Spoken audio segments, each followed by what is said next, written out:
आत्मानमखिलाधारम् आश्रयेभीष्टसिद्धये आर्थतोऽप्यद्वयानन्दान् द्वैतभावना गुरूणाराध्य वेदान्त सारं वक्ष्ये यथामति। लक्षणा जो हमारा मूल सूत्र है, उस मूल सूत्र पर हमेशा ध्यान रखना। लक्षण प्रमाणाभ्याम वस्तु सिद्धि, ये हमारा मुख्य रूप से हमारे चिंतन का आधार वाक्य है। लक्षण प्रमाणाभ्याम वस्तु सिद्धि, किसी भी वस्तु की सिद्धि, किसी भी तत्व का बोध उसके लक्षण और प्रमाण के द्वारा ही होता है।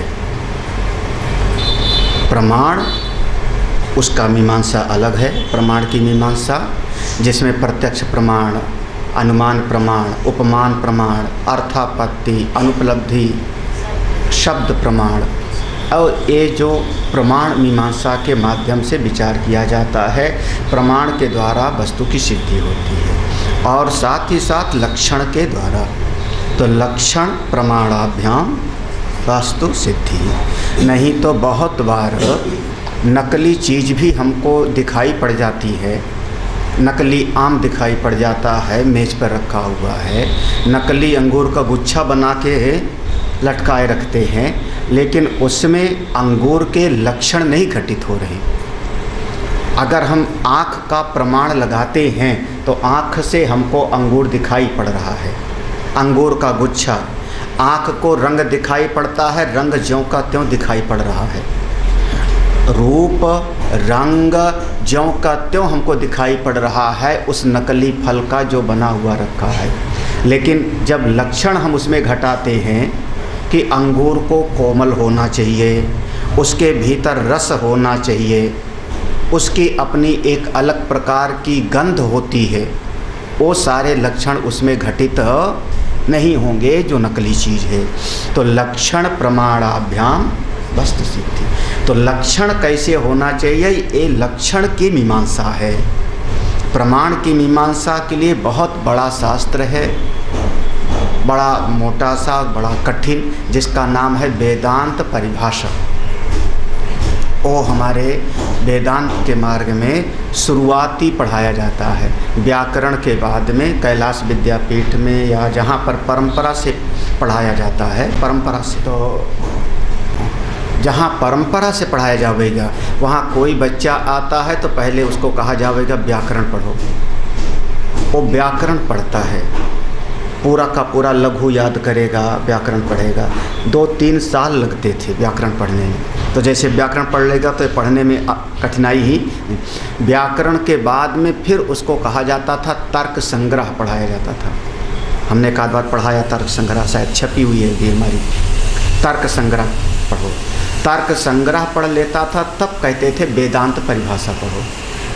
किसी आचार्य से गुरुकुल में, जैसे कैलाश पीठ में, साधना सदन में आचार्य लोग रहते हैं, महात्मा लोग, एक के पास जा कर के तर्क संग्रह पढ़ा, दूसरे के पास जाके वेदांत परिभाषा में पूरे के पूरे प्रमाण की मीमांसा है। और जहाँ लक्षण की उसमें बड़ी मुश्किल से समझ में आता है, बहुत ध्यान देने पर समझ में आता है। ये तो जितना आसान मैं कर सकता हूँ कर रहा हूँ, इससे ज़्यादा आसान नहीं होता। जैसे मिस्री में एक धागा डालते हैं, और आज तक मुझको याद है उनका दिया हुआ दृष्टांत। हाँ, बिना धागा के मिस्री नहीं बनती। चीनी को जो मिस्री बनाना हो तो धागा आपको डालना पड़ेगा, बिना धागे के मिस्री नहीं बनती।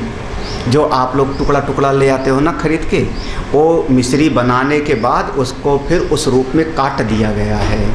अन्यथा मिश्री का मूल जो होता है वो मोटा मोटा, उसमें देखोगे तो बीच में ही, तो बिना धागे के मिश्री नहीं बनती। ऐसे बिना माया के सृष्टि नहीं बनती। आज हमको 20 साल पुराना पढ़ा हुआ याद आ गया, धागा और मिश्री। चलो फिर देखते हैं आज। तो 3 लक्षणा थी, नाम याद है?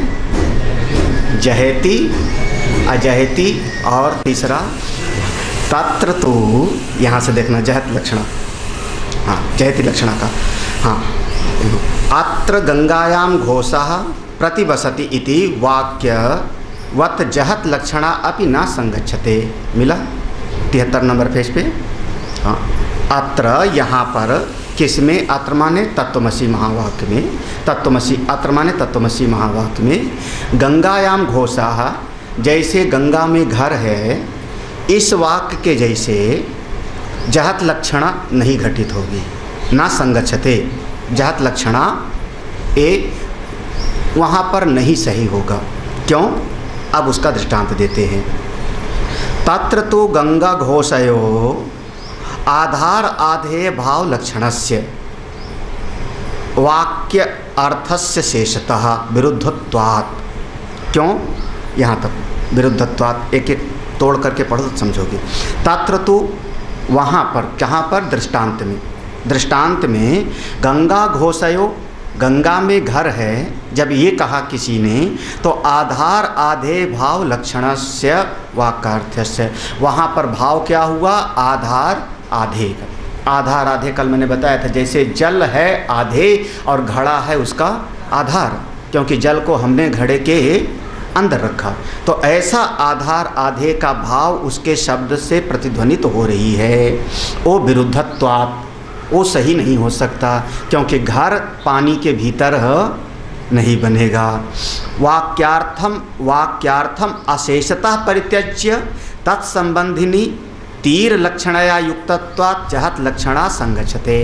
तो चूँकि अशेषतः, जो उसका मूल अर्थ था कि गंगा में घर है, उसको पूरा का पूरा परित्यज्य, पूरा त्याग दिया हमने, पूरा का पूरा परित्यज्य। तत्संबंधिनी, तत् माने गंगा के संबंध से जुड़ा हुआ, कौन? तीर लक्षणया, गंगा का तीर पर वो युक्त लगता है, सही लगता है, तो हमने पक्का कर लिया गंगा के किनारे उसका घर है। जहत लक्षणा, इसका नाम हो गया जहत लक्षणा। ठीक है ना? क्योंकि इस सिद्धांत को तो समझा था। अब एक एक शब्द समझ में आया? हाँ आगे देखो, देखो अत्र तो फिर से आ जाओ। कहाँ पर अत्र? अत्र माने कहाँ पर?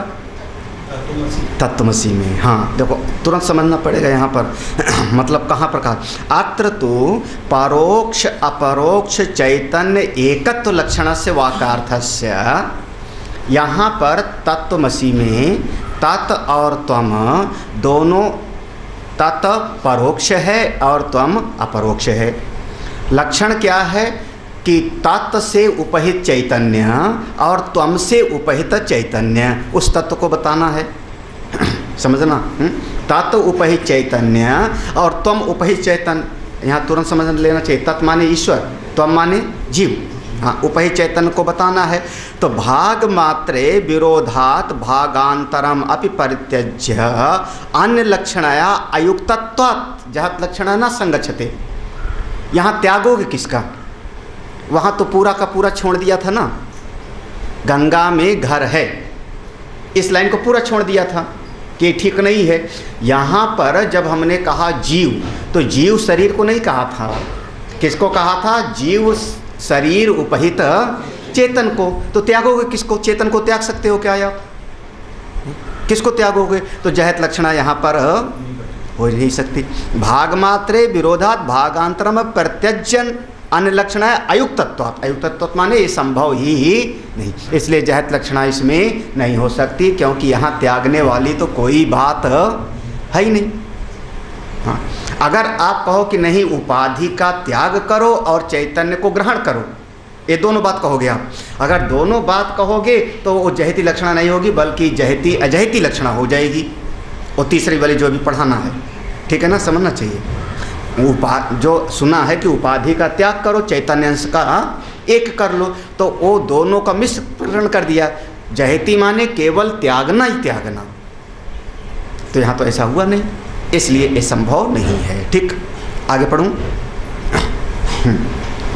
नाचा गंगा पदम स्व अर्थ परित्यागेन तीर पदार्थम व लक्षयति अतः कुतो जात लक्षणा न संगच्छते इति वाच्यम। कह रहे हैं। अब ये प्रश्न है, पूर्व पक्षी कह रहा है, हाँ, नाचा गंगा पदम स्व अर्थ परित्यागेन, गंगा में जो शब्द हमने प्रयोग किया वहाँ पर अपने अर्थ का उसने त्याग दिया। भाई जैसे गंगा में घर है ये कहने का मतलब था, तो उसका जो वाच्यार्थ था उसको छोड़ा और वाच्यार्थ को छोड़ करके कुछ और लिया। स्व अर्थ यहाँ पर देखना, तीर पदार्थम यथा लक्षेत, जैसे गंगा का किनारापन का वहाँ लक्षण दिया, इशारा किया ना कि स्व अर्थ परित्यागेन तीर पदार्थम, गंगा में घर है इसको छोड़ करके किनारे का अर्थ लक्षण में ले लिया। तथा तत्पदम त्वम पदम हुआ, ऐसे तत् और त्वम में अपने अर्थ का त्याग करके त्वम पदार्थ तत्पदार्थ का लक्षण से ले लेना चाहिए। तो कैसे जहत लक्षणा नहीं होगी, कुतो जहत लक्षणा ना संगच्छते। तो कहते हैं देखो मतलब क्या है, इसका उत्तर है, प्रश्न नहीं समझ में आया ना, जब प्रश्न नहीं समझ में आएगा तो उत्तर भी नहीं समझ में आएगा। मैंने इसको लाइन पढ़ दिया। अब प्रश्न क्या कह रहा है कि जैसे आपने कहा गंगा में घर है, तो गंगा में घर है तो गंगा में का अर्थ छोड़ दिया, स्व अर्थ परित्यागेन, उस मूल अर्थ को छोड़ दिया और किनारे का अर्थ ले लिया। तो ऐसे तत्पद में त्वम पद में जो आता है तो इसके मूल अर्थ को छोड़ दो और चैतन्य को ले लो। ऐसा क्यों नहीं होगा, ऐसा क्यों नहीं होगा? तो इसका उत्तर क्या दे रहे हैं, इसका उत्तर समझ लो फिर पढ़ लेना। उत्तर क्या दे रहे हैं कि वहाँ जब ओ मल्लाह ने कहा था गंगा में घर है तो तीर का तो शब्द प्रयोग ही नहीं किया था ना, उसने थोड़े कहा था कि गंगा के किनारे, किनारे का तो वहाँ सुनाई ही नहीं पड़ा था। और यहाँ जब मैं कह रहा हूँ त्वम जीव या ईश्वर, तो यहाँ तो चैतन्य का ध्वनित हो रही है ना, जीव उपहित चैतन्य, उसको मैं जीव कह रहा हूँ ना, शरीर को जीव थोड़े कह रहा हूँ, सूक्ष्म शरीर को तो जीव कहा ही नहीं। ऐसे वो समष्टि में भी, समष्टि में जो हिरण गर्भ है उसको तो मैंने कहा ही नहीं, हिरण गर्भ उपहित चेतन, पहले का जो पढ़ा हुआ है ध्यान रखा होगा तो वहाँ तो यहाँ तो ध्वनित हो रही है और वहाँ तो ध्वनित हो नहीं रहा। ए मूल तर्क है। छोटी छोटी बात है, अब ये मत कहना बाल की खाल निकाला जाता है, इसमें बाल की खाल निकालना है। वहाँ पर भी गंगा ध्वनित हो रही है, गंगा में घर। हाँ तो गंगा किनारे कहाँ, किनारे शब्द कहाँ प्रयोग किया, वहाँ किनारे शब्द कहाँ आया? और यहाँ तो चैतन्य शब्द आ रहा है। हिरण्यगर्भ माने, हाँ हाँ, हिरण्यगर्भ की परिभाषा वहाँ पर समष्टि अज्ञान उपहित चैतन्य, विज्ञानमय मनोमय प्राणमय कोश, ज्ञान इच्छा क्रिया शक्ति से युक्त। याद आया वो प्रसंग, पुराना वाला याद रहेगा तो आगे का समझ में आ जाएगा। तो वहाँ तो समष्टि अज्ञान उपहित, तो वहाँ तो ध्वनित हो रहा है। ये ऐसे कह सकते हैं जैसे गंगा या कोशा, वो अपने जो पद है वो अपने अर्थ को क्लियर नहीं कर रहा है, तो उसमें कुछ अपना ऐड कर दिया। और ईश्वर और जीव तो अपने अपने अर्थ को प्रकट कर नहीं, यहाँ प्रकट हो रहा है। गंगा में घर है, वाच्यार्थ बिल्कुल स्पष्ट है, वाच्यार्थ बिल्कुल स्पष्ट है। हम थोड़ा और समझ लें, अगर मान लो नेवी वाला जो पनडुब्बी में रह रहा है वो कह देवे कि हमारा गंगा में घर है, तो क्या बुरा है? सही हो जाएगा। जो पनडुब्बी वाला है, पनडुब्बी में जो 6-6 महीना रह जाते हैं पनडुब्बी में, जो सैनिक लोग हैं जो समुद्र के अंदर ही, तो इस तरीके से अगर, तो यहाँ पर अगर वो कह रहा है गंगा में घर है तो बिल्कुल स्पष्ट है, एक गलत नहीं, ध्वनि उसकी स्पष्ट हो रही है कि हाँ गंगा में ही घर है। लेकिन गंगा में घर हो नहीं सकता, इसलिए हमने उसको, तो यहाँ पर आधार आधे भाव है गंगा घोष में, वो पहले कहा था इसीलिए हो। हाँ, तात्र तीर पद अश्रमेण, तात्र तीर पद अश्रमेण, समझ में आना चाहिए। तीर पद अश्रमेण, क्योंकि किनारे का पद सुना ही नहीं था। हाँ, तद अर्थ प्रतीतो, उसका अर्थ जो प्रतीत हो रहा था कैसे, लक्षणया, लक्षणा के द्वारा, तत्प्रतीति अपेक्षायाम अपि, उसकी अपेक्षा से, क्योंकि घर तो है, अपेक्षा माने घर तो है, लेकिन जो उसने कहा उचित नहीं है और जो सुनाई नहीं पड़ा उसको हमने लक्षणा से ग्रहण कर लिया।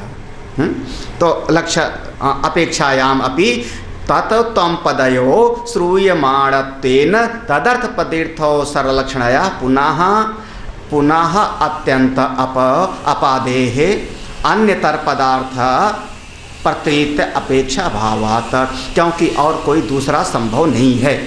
मतलब यहाँ पर वो चैतन्य के अलावा और कोई दूसरा संभव नहीं है। तात्त्वम पद के अर्थ में तदर्थ प्रतीत हो, उसका अर्थ जो प्रतीत हो रहा है उसमें जहत लक्षणा संभव नहीं है। इत्यलम अजात लक्षणा को कहते हैं। घबराना मत, ना समझ में आ कोई, बस यही सबसे ज़्यादा कठिन है आगे वाला। इसके बाद बिल्कुल आसान हो जाएगा, फिर वो शुरू हो जाएगा तुम शुद्ध बुद्ध मुक्तात्मा हो। कम से कम अभी इतना मत समझ लो कि मैं पहुंच गया, ज्ञानी हो गया।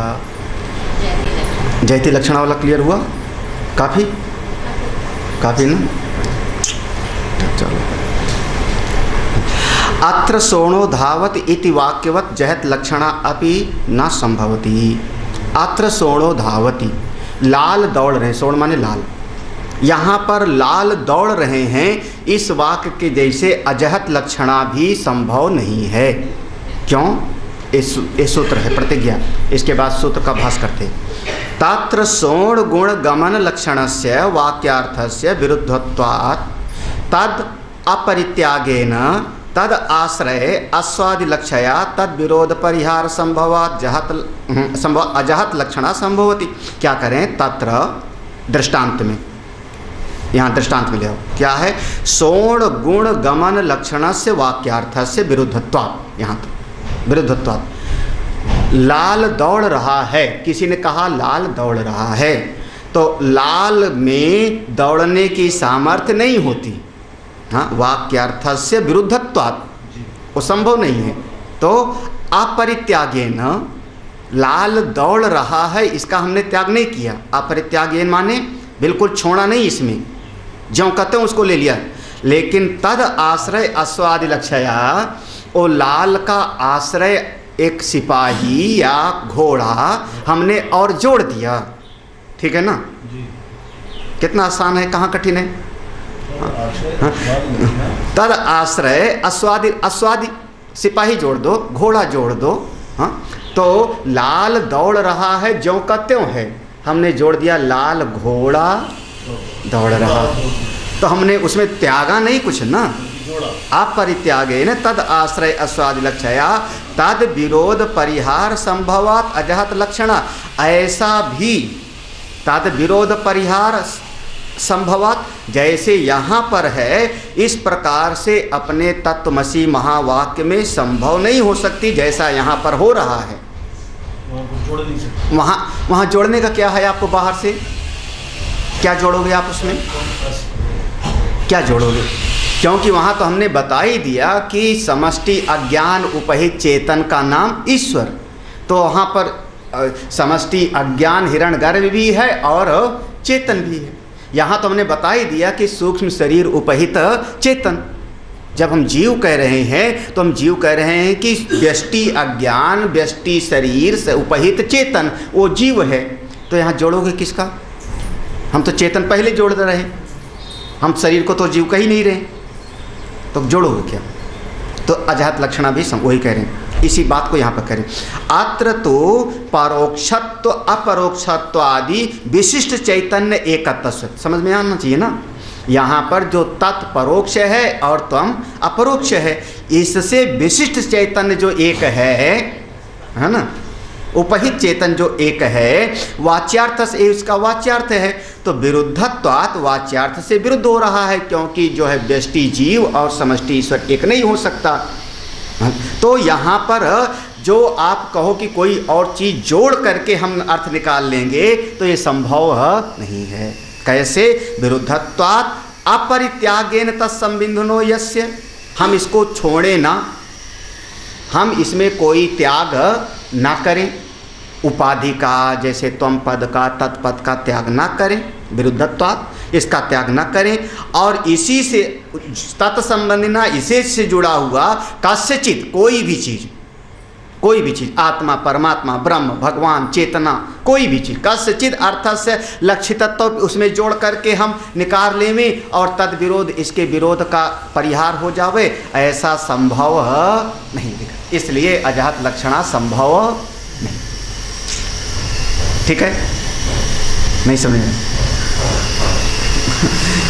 भाई फिर से समझो, त्वम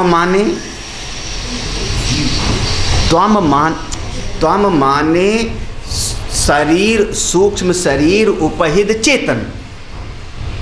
अब लगातार उस शास्त्रीय शब्द पर जाओ ना, टेक्निकल वर्ड पे जाओ, ये हमारा पारिभाषिक शब्द है।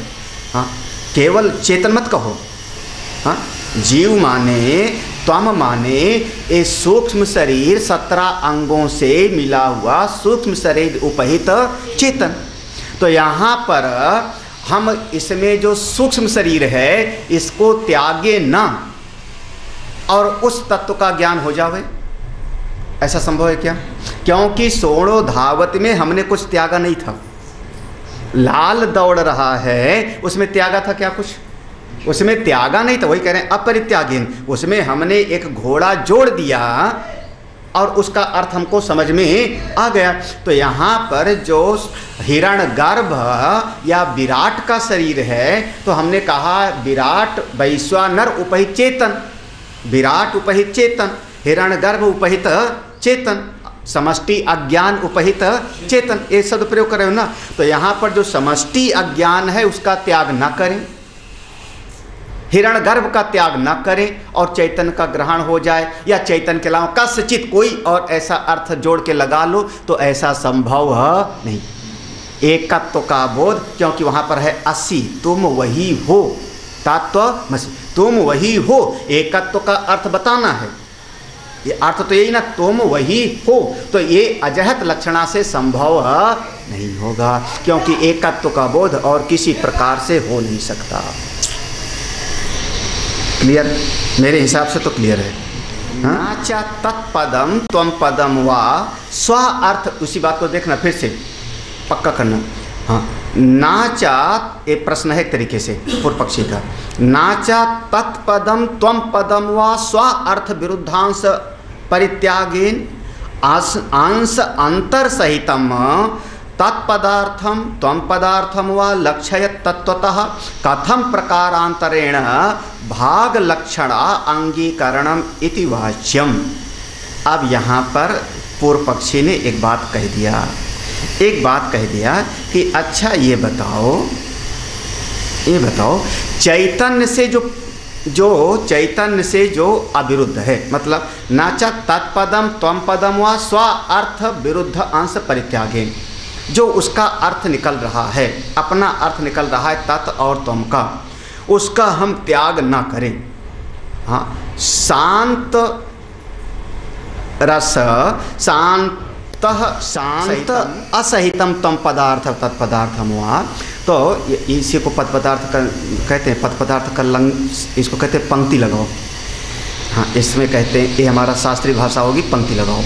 तो कह रहे हैं नाचा तत्पदम त्वम पदम वा, तत्पद और त्वम पद दोनों में स्व अर्थ विरुद्ध अंश परित्यागेन, अपना जो उसका अर्थ निकल रहा है जीव और ईश्वर का, उसका त्याग किए बगैर शांत तम, जो उसका लक्ष्य है शांत स्वरूप चैतन्य स्वरूप, तत्पदार्थ व लक्ष्यत, अतः तो उसका अर्थ निकलेगा नहीं, उसका अर्थ नहीं निकलता। अगर आप ऐसा कहते हो तो प्रकारांतरेण माने इसको ज्यों का त्यों रहने दो, इसको पड़ा रहने दो किनारे, और भाग लक्षणा अंगीकरणम इति वाच्यम, इसको जैसे का तैसे रहने दो, त्याग मत करो, और भीतर के चैतन्य अंश को ग्रहण कर लो, तो चैतन्य अंश से एकत्व का बोध हमको हो जाएगा। ये जैसे है वैसे रहने दो, त्यागने की ज़रूरत क्या है आपको, सीधा सीधा। हाँ हाँ भाई, मतलब त्वम पद का मतलब जो सूक्ष्म शरीर है, आप त्यागने की जरूरत बातें क्यों कर रहे हो? आप मत त्यागो, चैतन्य अंश को ग्रहण कर लो ना। जैसे हमने कहा बूंद और समुद्र में हमने उसके जलत्व को ग्रहण कर लिया, आप उसके विशालता को और क्षुद्रता को त्यागने की जरूरत ही क्या है? हाँ? अभी भी नहीं क्लियर हो रहा? हाँ भाई, आप तो ये कह रहे हो कि ये तो क्वेश्चन है ना। हाँ, तो जैसे इन्होंने कहा था कि इसमें त्यागने लायक कुछ है ही नहीं, तो कह रहे हैं त्यागने की जरूरत ही क्या है? आप वो जो चैतन्य से दोनों में तत्पद में और त्वम पद में चैतन्य को ग्रहण करके और एकत्व का बोध प्राप्त कर लो। आप ये क्यों कह रहे हो कि त्याग करना ही पड़ेगा? ये क्यों कह रहे हो? जैसे सोणो धावती, उसमें हमने कोई त्याग नहीं किया, उसमें हमने एक घोड़ा जोड़ दिया, तो ऐसे तत्पद उपहि चेतन और त्वम पद उपहि चेतन, दोनों का जो मूल चेतन है वो एक है, ग्रहण कर लो। ये जो शरीर है पड़ा रहने दो अपनी जगह पे, इसको त्यागने की जरूरत क्या है? हिरणगार भी पड़ा रहे, ये सूक्ष्म शरीर भी पड़ा रहे, ये वैश्वानर भी पड़ा रहे, ये विश्व भी पड़ा रहे, अपनी जगह पड़ा रहने दो। वही तो बात है ना। और करें जब तक ये जगत की सत्ता रहेगी तब तक वो शुद्ध तत्व का बोध, फिर तुमको भेद बुद्धि हो जाएगी ना कि वो चैतन्य से अलग कोई और भी है। और भेद बुद्धि हो गया तो भेद बुद्धि संसार हो गया, वो अज्ञान हो गया। तो त्यागना तो हमको बाधित तो करना पड़ेगा, बिना बाधित किए होगा नहीं, ये इसका मतलब है। तो वही करें, एकेन पदेन, एक ही पद से, एकेन पदेन एक ही पद से, स्व अर्थ अंश पदार्थ अंतर उभय लक्षणया, एक ही पद से स्व अर्थ अपने अर्थ को वहाँ से ले लेना और नहीं भी लेना, उभय लक्षणया असंभवात। हाँ, ये नहीं होगा कि आप हमसे, अच्छा एक काम करो, ठेले पर खड़ा होना और कहना भैया हमको आम दे दे, गुठली अपनी रख ले तू, हमको गुठली नहीं चाहिए, खरीद के ले आओ, खरीद के ले आओ। तो संभव एकेन पदेन स्व अर्थ अंश पदार्थ अंतर उभय लक्षणया, ये दोनों हो नहीं सकता ना, उभय लक्षणया दोनों हो नहीं सकता, असंभवात। हाँ महाराज के इसको हम छोड़ें ना और इसको हम ग्रहण कर लें, इसको हम छोड़ें ना इसको ग्रहण कर लें, ऐसा संभव नहीं है। इसलिए अरे भैया स्पष्ट समझो, तद अर्थ प्रतीतो लक्षणया पुनः तत्प्रतीत अपेक्षा अभावात् च, तो एक दूसरे की अपेक्षा होती है, इसलिए ये सिद्ध हुआ कि अजहत लक्षण भी संभव नहीं है। ओके ठीक। हाँ अब जयती अजयती वाला भी पढ़ लो। हाँ जयती अजयती वाला, तस्माद यहीं से होगा ना जी। तस्माद यथा सो अयम देवदत्ता इति वाक्यवद अर्थो वा तत्काल एतत्काल विशिष्ट देवदत्त लक्षया वाक्य अर्थस्य अंशे विरोधात विरुद्ध। हाँ यहाँ पर समझिए, इतना विरोधात विरुद्ध। तस्माद इसलिए, सो अयम देवदत्ता, ये वही देवदत्त है, ऐसा वाक्य प्रयोग किया, ये वही देवदत्त है। इस वाक्य में जो इस वाक्य का अर्थ है उसमें तत्काल एतत्काल, उस समय जो देवदत्त गया था 5 साल का था, अब जो आया है 20 साल का आया। विशिष्ट अंशत्वात्, विशिष्ट अंश के कारण इस, हाँ नहीं, हाँ वाक्यार्थ अंशांश से विरोधात, इसमें विरोध है। क्यों विरोध है? क्योंकि उसका चेहरा मोहरा बदल गया, तो विरोध दिखाई पड़ा ना। लक्षणस्य, हाँ तत्काल ये तत्काल विशिष्ट देवदत्त लक्षणस्य वाक्यर्थस्य अंशे विरोधात विरुद्ध, विरुद्ध दिखाई पड़ा, तो क्या करेंगे, क्या करेंगे बताए। तत्काल ये तत्काल विशिष्टत्व अंश परित्यज्य अविरुद्धम देवदत्त अंश मात्रम लक्षयति, यहाँ तक। तो इसमें जो विरोध दिखाई पड़ रहा है शरीर का, दाढ़ी मूछ का, उसकी आवाज़ का, परित्यज्य, इसको त्याग दिया। और जो समान अंश दिखाई पड़ रहा है देवदत्त अंश मात्रम, हाँ उसके भीतर का चेतन ये वही देवदत्त है, लक्षित उसका लक्षण हो गया। तो एक अंश को त्यागा और एक अंश को ग्रहण किया। बिल्कुल इसी प्रकार से तत्त्वमसी में, जीव और ईश्वर में दोनों, तत्त्वमसी इति वाक्यम तदर्थो वा परोक्षत्व अपरोक्षत्वादि विशिष्ट चैतन्य एकत्व लक्षणस्य वाक्य अर्थ। हाँ तो जैसे तद परोक्ष है और त्वम अपरोक्ष है। विशिष्ट चैतन्य, विशिष्ट चैतन्य क्यों? क्योंकि त्वम का सूक्ष्म शरीर है, तत् का भी सूक्ष्म शरीर है। सूक्ष्म शरीर उपहि चेतन त्वम में भी है और तत् में भी है। तो एकत्व लक्षण से वाक्यर्थ अंश से, हाँ विरोधात, तो इसमें जो विरुद्ध है, क्या विरुद्ध है? शरीर का विरोध है, ज्ञान इच्छा क्रिया शक्ति का विरोध है, इसको हमने परित्यज्य, हाँ विशिष्ट अंश परित्यज्य और अविरुद्धम अखंड चैतन्य मात्रम लक्षयति इति। तो जो उसमें ईश्वर का सर्वज्ञ अल्पज्ञ जीव का दोनों को हटा दिया, विरुद्ध अंश को, ना अल्पज्ञ है ना सर्वज्ञ है, तो बचा कौन? केवल चेतन मात्र बचा। तो जो जो विरोधी अंश है उसको त्यागा तो जहत लक्षणा, और जो अविरोधी है उसको ग्रहण किया तो अजहत लक्षणा। तो हमने एक नाम दे दिया जहती अजहती। यहाँ पर ये प्रसंग पूरा हुआ और लगभग सबसे कठिन वाला, इसलिए घबराना मत। अगर आज नहीं समझ में आए तो कोई बात नहीं, कल बहुत आसान होगा, अब शाम को भी बहुत आसान हो जाएगा, क्योंकि शाम को अब सुनाने में कोई कठिनाई नहीं, क्योंकि मैं ब्रह्म हूँ, ये सुनाने में कौन सी बात है। सुनाने वाले को भी अच्छा लगता है और सुनने वाले को। हाँ महाराज, करने की बात बताओ तो बड़ा ख़राब लगता है, करना न पड़े और सुनने में मैं आत्मा हूँ, मैं अजर अमर हूँ, क्या कहना। हाँ, अहंकार अभिमान को छोड़ने की बात मत कहना। हाँ नहीं, ममता मोह को छोड़ने की बात मत करना, मन की जो आसक्ति है छोड़ने की बात मत करना। मैं ब्रह्म हूँ, क्या बढ़िया। हाँ, और मरा हुआ कुत्ता पड़ा रहे और उसमें इत्र डालते रहो। मरा हुआ कुत्ता सुना है कहानी ना? गांव में कुआं था, उसी कुएं का पानी पूरे गांव के लोग पीते थे। उसमें एक कुत्ता गिर के मर गया। कुत्ता गिर के मर गया महाराज, सड़ने लगा, पूरा का पूरा पानी बदबू। गांव के लोग बड़े परेशान, किसी पंडित जी के पास गए, उन्होंने कहा हवन कराओ। बाकायदा हवन कराया, पानी का बदबू दूर नहीं हुआ। दूसरे गुरुजी के पास गए, उन्होंने कहा जाप करो ओम नमः शिवाय का। जाप करते करते थक गए, पानी की बदबू दूर नहीं हुई। दर्जनों उपाय कर चुके, पानी की बदबू दूर नहीं हुई।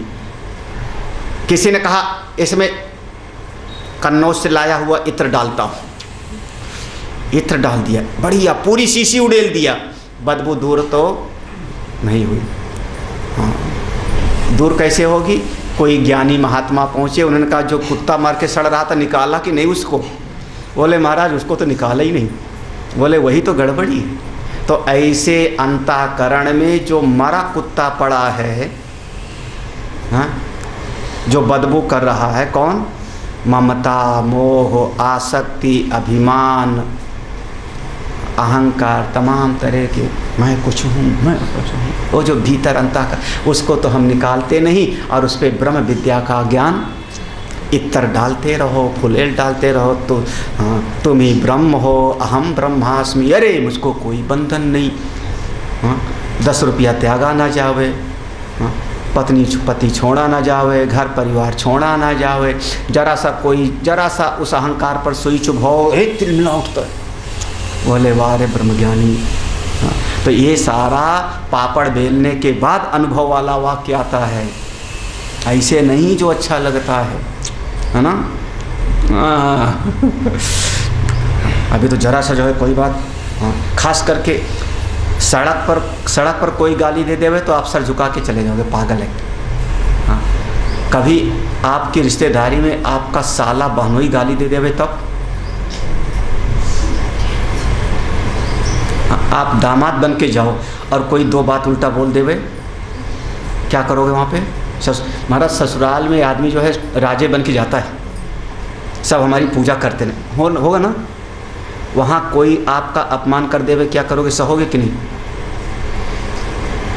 सहोगे कि नहीं? सारा जगत सपना, सब मिथ्या, जगत में कोई चीज़ सार नहीं है, ना सम्मान ना अपमान। कौन सा श्लोक है? सुख दुखे समय कृत्वा लाभा लाभौ जया जयो।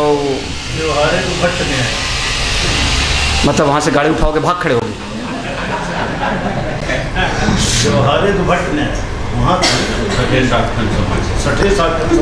गुड, बहुत बढ़िया। इसका मतलब आप शुद्ध व्यवहारिक जीव हो, अभी तत्ववेत्ता नहीं हो, साधक नहीं हो।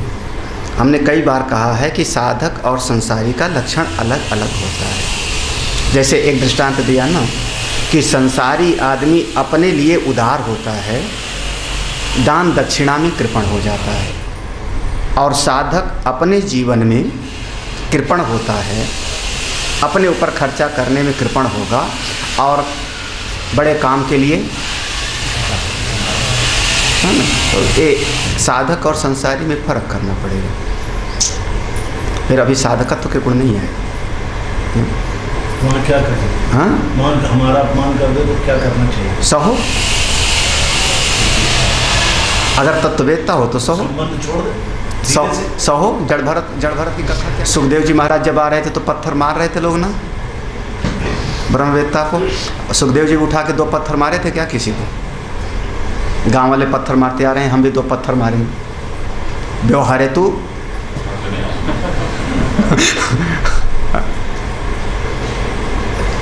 देखो, अगर हमको ब्रह्म विद्या की प्राप्ति हो गई, ज्ञानी हो गए, तो ज्ञानी होने के बाद की जो स्थिति होती है वो साधक के लिए उचित नहीं है। साधक के लिए हमको अभी आगे बढ़ना है। हाँ, और आगे बढ़ने के लिए बहुत सारे नियम कायदे कानून होते हैं। तत्ववेत्ता होने के बाद जब हो गए तो तत्ववेत्ता कहता है व्यवहारे तो भट्ट न्याय, साधक नहीं कहता। साधक व्यवहारे तो भट्ट न्याय नहीं, जो मिले सो खाओ नहीं। साधक को बहुत संभल के रहना पड़ेगा। तत्ववेत्ता अगर हो गए तो फिर आपको गुरु जी की ज़रूरत नहीं, फिर सत्संग की ज़रूरत नहीं, फिर तो सिद्ध हो गए। तत्ववेत्ता कहता है कि ये व्यवहारिक जगत है और वो मैं परमार्थिक जगत की बात कर रहा हूँ। ये प्रतिभाषिक है, व्यवहारिक है और ये चित्त में घुसा बैठा है जम के ना। हाँ, तो वो तत्ववेत्ता की स्थिति होती है। आप तत्ववेत्ता हो गए तो आपका तो शोक मोह हमेशा के लिए दूर हो गया। तत्ववेत्ता हो गए तो फिर कोई ना तो कोई जो है शोक है, ना मोह है, ना कोई दुख है, ना सुख है। तो वहाँ 2 लाठी मारो तो भी दुखी नहीं होना चाहिए। और अपने दिल को चटोलना, अगर वहाँ से लड़ के आते हो, गरिया के आया वहाँ से, तो दिल में दुखाकार वृत्ति आई कि नहीं? तो नहीं आनी चाहिए। हाँ, मैं कह रहा हूँ मारो 2 लाठी और दिल में दुख ना आवे। वो भी गाली देवे, तुम भी गाली दो और दिल में दुख ना हो।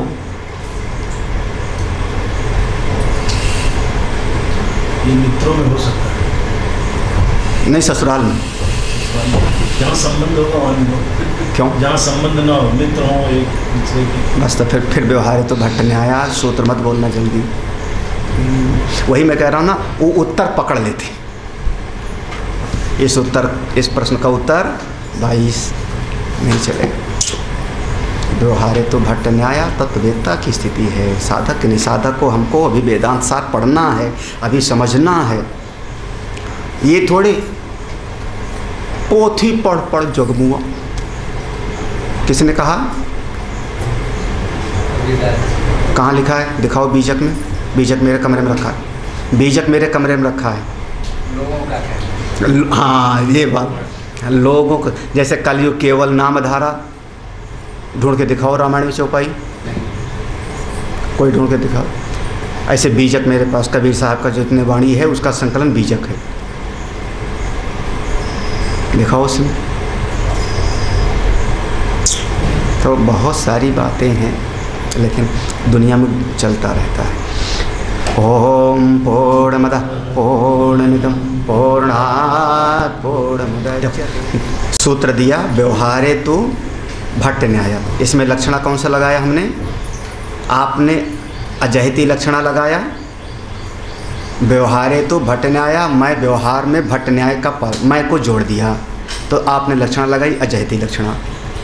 उस सूत्र को ज्यों का त्यों स्वीकार कर लिया, साथ में अपने अहम को भी जोड़ दिया, है ना। अजहिति लक्षणा लगाई, ठीक है। हम कहेंगे नहीं, व्यवहारे तो भट्ट न्याय इसमें लगाओ कौन सा? जहिति अजहिति लक्षणा। क्यों?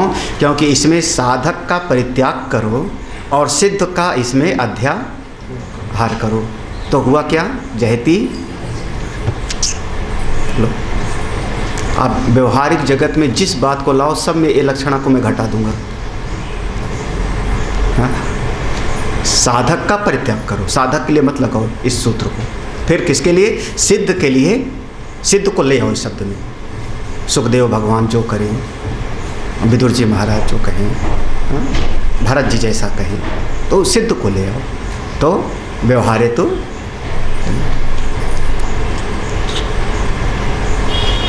जयते जयते लक्ष्मण लगो। चलो।